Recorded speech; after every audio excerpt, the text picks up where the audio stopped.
పంచముఖ ఆంజనేయ ప్రణామమయ్యా, దశభుజా రుద్రతేజ దండములయ్యా, దశభుజా రుద్రతేజ దండములయ్యా, పంచముఖ ఆంజనేయ ప్రణామమయ్యా. రామాయ రామభద్రాయ రామచంద్రాయ వేధసే రఘునాథాయ నాథాయ సీతాయా పతయే నమః.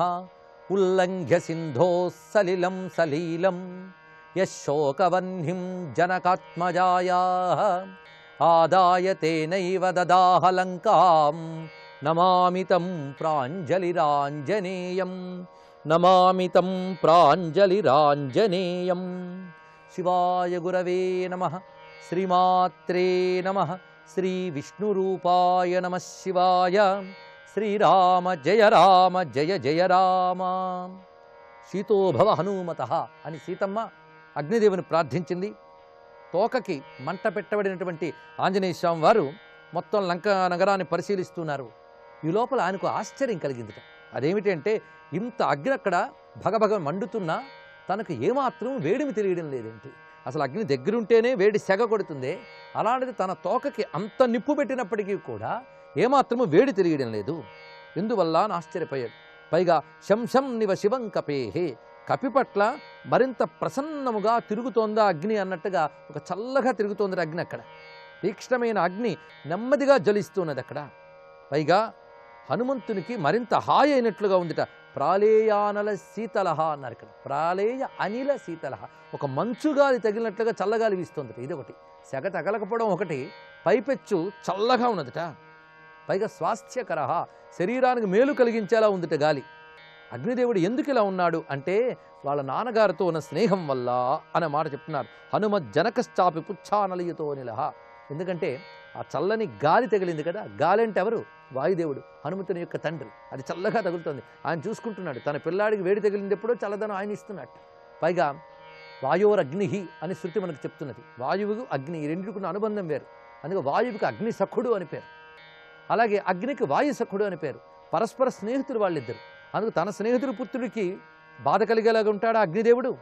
ఇది తెలుసుకోవాల్సింది. అందుకే ప్రకృతి పదార్థములు జడములు కావు, అవి దేవతా స్వరూపములు. దహ్యమానే చలాంగూలే చింతయామాస వానరః. హనుమంతుడు అనుకుంటున్నట్ట, అగ్ని నన్ను తగలబెట్టట్లేదంటే దేనివల్ల? ఇది ఆలోచిస్తున్నాడు. వెంటనే ఇంకొకరు అయ్యుంటే, ఆహా నేను ఎంత మహిమాన్వితుడినో, నన్ను అగ్ని చేయట్లేదు అనుకుంటారు. అంతే కదండి. చిన్న మహిమైనా పెద్దగా ప్రకటించుకుంటూ ఉంటారు ఈ రోజుల్లో. పైగా ఆంజనేయ స్వామి వారి దగ్గర నేర్చుకోవాల్సిన గొప్ప విషయం ఏంటి? ఈ అగ్ని నన్ను ఎందుకు తగలబెట్టట్లేదు అంటే, రామప్రభావాత్ ఆశ్చర్యం పర్వత సరితాం పతౌ యది తావత్ సముద్రస్యామైనాకస్య ధీమతః రామార్థం సంభ్రమస్తాదృక్ కిమగ్నిర్న కరిష్యతి. ఇది రామప్రభావము అన్నాడు. ఇది 100% రాముని యొక్క ప్రభావం. ఎందుకంటే రాముని ఆజ్ఞను అనుసరించి పంచభూతములు నడుస్తూ ఉన్నాయి. ఆయన పర్వతములకు నదులకు కూడా పతి. నిజంగా మానవుడు అంటే మానవులకు పతి అయ్యేవాడు. ఆయన మానవుడు కాదు, సాక్షాత్ నారాయణుడు. అందుకే పంచభూతములకు పతి అయిన పరమేశ్వరుడు. ఆయన చెప్పు చేతల్లో ఆయన కోసం పనిచేస్తూ ఉంటాయి పంచభూతాలని నాకు ఇదివరకే అనుభవమైంది. నేను సముద్ర లంఘనం చేస్తున్నప్పుడు ఒక కొండ వచ్చి సేద తీరమని అడిగింది. సముద్రం కూడా నాకు సహకరించింది. తోవలో ఆ సాగరుడు నాకు చక్కటి గమనం ఏర్పడేటట్టుగా ఆతిథ్యాన్ని ఏర్పాటు చేశాడు. ఈ విధంగా సముద్రుడు, మైనాకుడు కూడా రామకార్యం కోసం పనిచేసేవారు. అంటే వాళ్ళందరూ రామదాసులు. అవి ప్రకృతి పదార్థములు. సముద్రము, పర్వతము, వాయువు ఇవన్నీ ప్రకృతి పదార్థములు. అవి కూడా రామార్థం సంభ్రమస్తాదృక్కిమగ్నిర్న కరిష్యతి.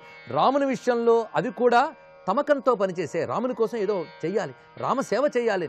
అవే సముద్రుడు, జలములు ఇవే ప్రయత్నం చేసినప్పుడు అగ్నిదేవుడు మాత్రం ఎందుకు చేయడు? అగ్ని కూడా రామకార్యంలో పాలు పంచుకుంటున్నాడు, ఆయన కూడా సహకరిస్తున్నాడు. కనుక ఇది రామ ప్రభావం. ఇక్కడ ఒక మంత్ర విశేషం ఉంది, దాన్ని మనం తెలుసుకోవాలి. శ్రీరామ రక్ష సర్వ జగద్రక్ష అని ఒక మాట. రాముడు సర్వ జగతిని రక్షించేవాడు. అందుకు కేవలం మానవుడిగా ఆయన లేడు. మానవుడిగా పుట్టినా ప్రకృతిని మొత్తాన్ని శాసించినవాడు రామచంద్రమూర్తి. రాముడు మానవుడిగా సంచరిస్తున్నా తాను నారాయణుని పూర్ణమైన ఎరుక ఆయనకుంది. ఈ కావ్యాన్ని రచించిన వాల్మీకి ఉంది. అందుకే ధ్వనులు చూపిస్తున్నాడు. రామునిలో నారాయణత్వం అనేక చోట్ల ఎలా ఎలా కనిపిస్తోంది పట్టుకోవడం ఒక అద్భుతమైనటువంటి ప్రయత్నం. పైగా రాముడి శాసనలో మొత్తం ప్రకృతి ఉంది. అందుకే ఎవరు రామభక్తులో వారికి ప్రకృతి ఎప్పుడూ అనుకూలిస్తుంది. ఇది తెలుసుకోవాల్సిన ముఖ్యాంశము. రామభక్తుల్ని ప్రకృతి ఏమీ చెయ్యదు. అందుకే తర్వాత ఒక చిన్న ఘట్టం అనేది అక్కడ ఇంకా మరింత తేటపడుతుంది. అందుకే ఈ లంకా దహన ఘట్టం చాలా అద్భుతమైనటువంటి పారాయణ ఘట్టంగా చెప్తూ ఉంటారు. పైగా హనుమంతుడు లంకని తప్పింపజేసినటువంటి ఈ ఘట్టం వింటే మనలో తాపత్రయాలు పోతాయిట. అందుకే ధనుర్మాస పుణ్యవేళ తాపత్రయ నాశకమైనటువంటి ఈ దివ్య ఘట్టాన్ని వింటూ ఇందులో రామప్రభావ స్మరణ చేస్తూ ఉన్నాం. అందుకే శ్రీరామరక్ష సర్వ జగద్రక్ష అనే మాట వచ్చింది. రాముని నమ్మిన వారికి సర్వ జగతిలోని రక్షణ లభిస్తుంది, రక్షిస్తాన్న మాట ఇచ్చాడు. సకృదేవ ప్రపన్నాయ తవాస్మిత యాచతే అభయం సర్వభూతేభ్యో దదామ్యేతద్వ్రతం మమ. ఒక్కసారి శరణాగతుడై నీవే నా దిక్కు, నేను నీ వాడను అని శరణు వేడితే వాణ్ణి నేను రక్షిస్తాను, ఎవరినైనా రక్షిస్తాను, దేని నుండైనా రక్షిస్తానన్నాడు. ఈ మాట మామూలు వాడు అనలేడండి. దేని నుండైనా రక్షించగలనని అనగలడా? ప్రకృతి ఉత్పాతాలు, మనకు తెలియనటువంటి అనేక భయాలు, వీటన్నిటి నుంచి రక్షించగలిగే శక్తి ఎవరికి ఉంటుంది? ఒక్క పరమేశ్వర స్వరూపమైన రామచంద్రమూర్తికే ఉంటుంది. అందుకే శ్రీరామ రక్ష అనే మాట. రాముడంటేనే రక్షక అవతారం, రామావతారం సంపూర్ణ రక్షణ. అందుకే రామస్మరణ చేస్తే చాలు మనకు రక్ష లభిస్తూ ఉంటుంది. ఇక్కడ హనుమంతుడు అంటున్నాడు రామ ప్రభావం ఇంత గొప్పది. అయితే రామ ప్రభావం విషయాన్ని ఇక్కడ హనుమంతుడు ఇలా తేటగా చెప్తే అధ్యాత్మ రామాయణంలో మరొక అందంగా చెప్పారు. యన్నామ సంస్మరణ ధూత సమస్త పాపా తాపత్రయానలమపీఘ తరంతి సజ్జః తస్యైవ కిం రఘువరస్య విశిష్టదూత సంతప్యసే కథమసౌ ప్రకృతానలేన. ఇది అధ్యాత్మ రామాయణంలోని మాట. ఎంత చక్కటి భావం చెప్తున్నారు చూడండి. అసలు బయట మంటల కంటే ఇంకో మంట ఉందిట. ఇది భయంకరమైన మంట. ఇది ఆర్పుకోవడం మనకు చేత కాదు, దాంతోపాటు తగలబడిపోతూ ఉంటాం. అసలు తగలబడుతున్నామని తెలియనంతగా తగలబడిపోతూ ఉంటాం. ఆ మంట పేరు ఏమిటంటే తాపత్రయం. ప్రతి వాడిలో నిరంతరం ఏదో ఒక తాపం ఉంటుంది. ఆ తాపం 3 విధములుగా ఉంటుంది. అది ఆధ్యాత్మిక తాపం, ఆది భౌతిక తాపం, ఆది దైవిక తాపం అని చెప్తూ ఉంటారు. శరీరానికి రోగాల వల్ల వాటి వల్ల కలిగినటువంటి బాధలు, మనస్సుకి శరీరానికి కలిగిన బాధల్ని ఆధ్యాత్మిక తాపము అని అంట. అదేవిధంగా బయట వ్యక్తుల వల్ల, ఇతర జంతుజాలముల వల్ల ఏవైనా ప్రమాదాలు ఏర్పడితే, ఈ దెబ్బల వల్ల, గాయాల వల్ల ప్రమాదాలు ఏర్పడితే దానికి ఆది భౌతిక తాపము అని చెప్తారు. ఇక ఆది దైవిక తాపము అంటే మన చేతుల్లో లేనటువంటి ఏ ఉప్పెనలో, భూకంపాలో ఇత్యాది ప్రకృతి తాపాల వల్ల, ప్రకృతి ఉత్పాతాల వల్ల కలిగేటువంటి బాధల్ని ఆది దైవిక తాపములు అంటారు. ఈ 3 తాపాలు అందరూ అనుభవిస్తూ ఉంటారు. ఈ 3 తాపాలు శాంతిస్తేనే మోక్షం. అందుకే శాంతి శాంతి శాంతి అని 3 మార్లు చెప్తారు శాంతి మంత్రాన్ని. ఆ 3 తాపాలు పోతే మోక్షమే. కానీ మనకు ఏదో ఒక తాపం ఉండక తప్పదు. ఏ తాపం లేకపోయినా ఏ తాపము లేదే అని కొత్త తాపం కూడా ఉంటుంది మనకి. కనుక ఏదో ఒకటి తప్పించిపోవడం అలవాటు జీవుడికి. అన్ని తాపాలు అణగితేనే శాంతి. ఆ శాంతి రాముడే ప్రసాదించాలి. రాముడంటేనే మోక్ష ప్రదాత. అందుకు రామనామం తారక మంత్రం. ఆ తారక మంత్రం మనలో తాపత్రయాన్ని పోగొడుతున్నది. యన్నామ సంస్మరణ ధూత సమస్త పాపాః తాపత్రయానలమపీహ తరంతి సజ్జః. అందుకు ఎవరి నామం స్మరిస్తే చాలు తాపత్రయాగ్నుల నుంచే బయటపడతారో అలాంటి రామచంద్రమూర్తికి దూత ఇతడు. ఎవరి నామస్మరణ చేస్తేనే తాపత్రయాల నుంచి బయటపడిపోతామో ఆ రామునికి సాక్షాత్తు దూత ఇతడే. అటువంటి ఇతన్ని ఒక భౌతికమైన అగ్ని ఏమి చేయగలదు అనే మాటని అధ్యాత్మ రామాయణంలో ఋషి చెప్తున్నాడు. కనుకనే తాపత్రయాలను పోగొట్టే రామనామం ఉన్నవాడికి ఈ ప్రకృతి శక్తులు కూడా పీడించలేవు. ఇది రామరక్షలో ఉన్నటువంటి పటిమ.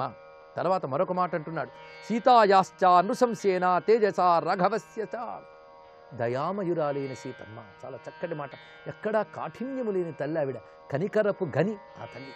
కారుణ్యస్వరూపమైనటువంటి సీతమ్మ యొక్క దయచేత నన్ను అగ్ని బాధించడం లేదు. మొదటిగా రామ ప్రభావం, రెండవది సీతమ్మ దయ. రాముడి ప్రభావం ఉంటేనే సీతమ్మ దయ లభిస్తుంది, సీతమ్మ దయ ఉంటేనే రామ ప్రభావం లభిస్తుంది. మొత్తానికి సీతారాముల అనుగ్రహం వల్ల నన్ను అగ్ని దహించడం లేదు. రెండవది మా నాన్నగారు, పితుశ్చ మమ సక్షేన నమాం దహతి పావకః.